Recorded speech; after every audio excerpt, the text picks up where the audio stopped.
Hello everybody, today we're going to be starting on bag 9, or bag D, excuse me. Need another cup of coffee I guess. And that's going to be these, what are these? These are the upper links, they call them upper arms, but they're more of a link. There's two sets, but these upper ones, they have grooves in them. I don't know if you can see that, but there's grooves on each side here, on each end.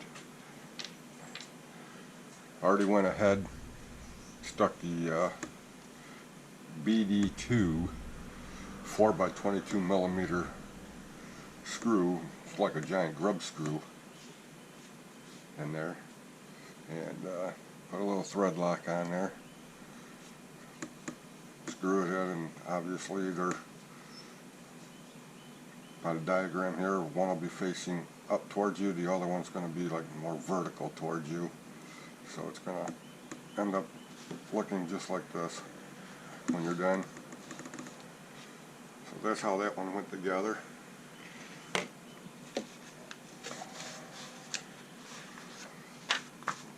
Okay, now we got to pop them on to the axle.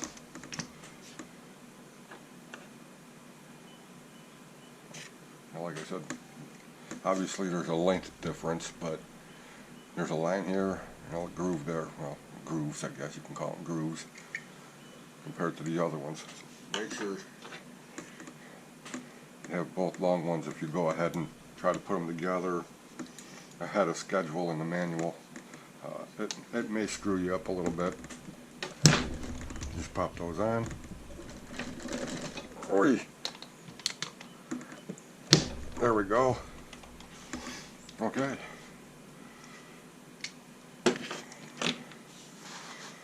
Drop calf, yeah. This is the lower arms. I'm getting ahead of myself here. I'm getting way ahead of myself here because I'm supposed to put that into the chassis. So, almost spilled the coffee. So that's sitting there like this. This be in the front end. Take your upper links and your axles. And as I noted in the other video, when you're assembling the chassis, is to not to forget to put those ball studs on, because that's what these snap into. They're snapping fairly snugly, but it's not difficult to do with your fingers.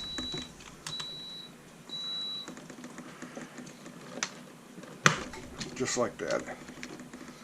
Yes, okay. Now I can get over to this one here. These are the shorter, lower links. There's no grooves marked on them. Put a little thread lock on there. Screw it in, and these will be both vertical when you're done. Well, as you're looking at them, I guess you can call it vertical, like so. Now I've already put most of them together because, you know, if you do one, you do four, and that's how that goes. Alright, now the drive shaft, you have to put this little universal joint on. I've already done that. Got the grub screws started. We're going to move this over here, so hopefully we can see what's going on here.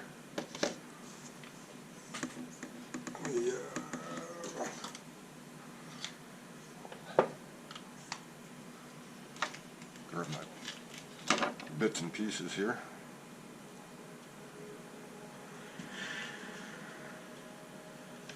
A little bit of thread lock on there. And according to the manual, looks like the sliding part goes up towards the gearbox. So I'm going to start the grub screw in this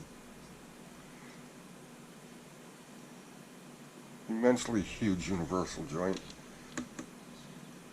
Slide it onto the shaft. I don't know if you can see that. Yes, you should be able to. And it's a little dark, but you can see it. Crank that sucker down. Now I cheated. I already did the rear. Well, I had the whole thing together. I took it apart for this video purpose.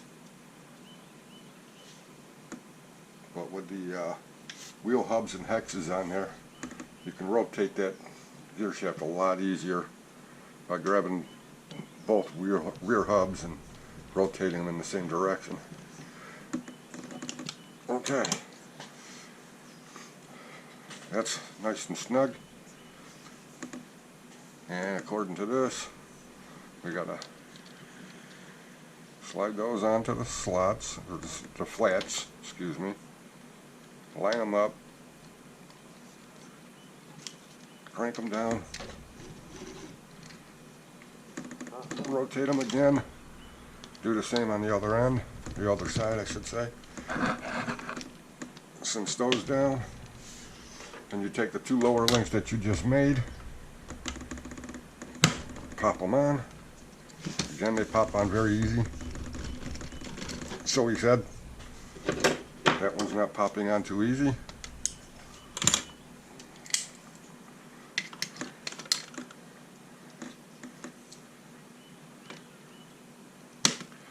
There we go. Make a lighter out of me now, you bastard. I try not to use tools, but it mars up the plastic, but you know, that's just me. Alright, so now that's the front and rear axle assemblies on.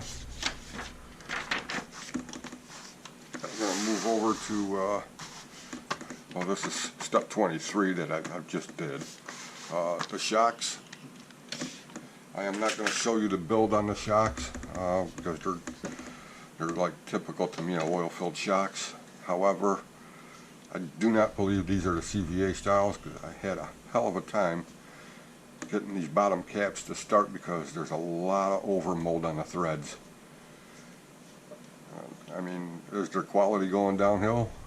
They don't even feel like the CVAs anymore. They kind of look like them, but they're not.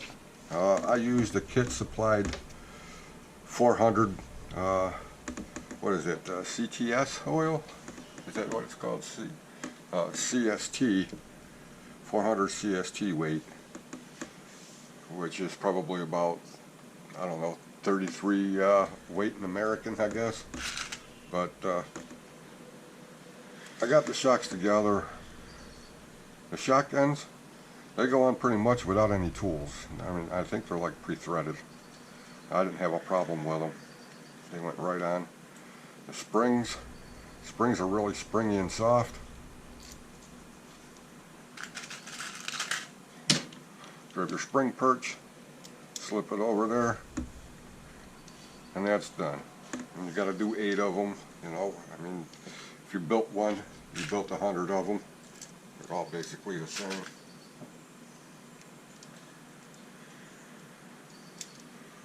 Okay, that's those. That eliminates this step. So you didn't have to.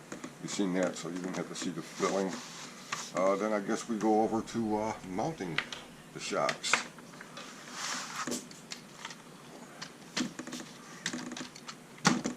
And trying to make room here. Now that it's getting quite big. Okay. Looks like we're going to need some BD4 4 by 5.6 millimeter. I guess you can call them flange tubes. That's what they call them in here. So I got those. 1, 2, 3, should be 4, but it's in there somewhere. Okay. And we're going to need 4 3x15 machine screws.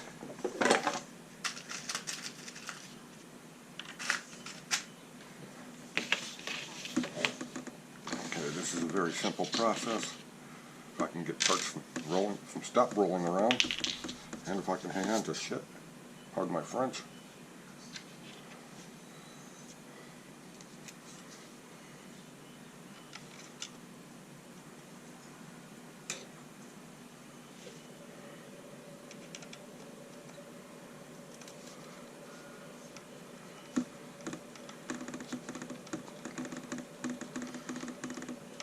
Again, this plastic is very soft.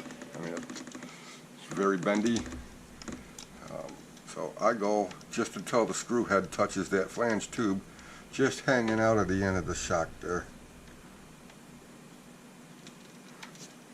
And that takes care of that part. Do the same for the other one.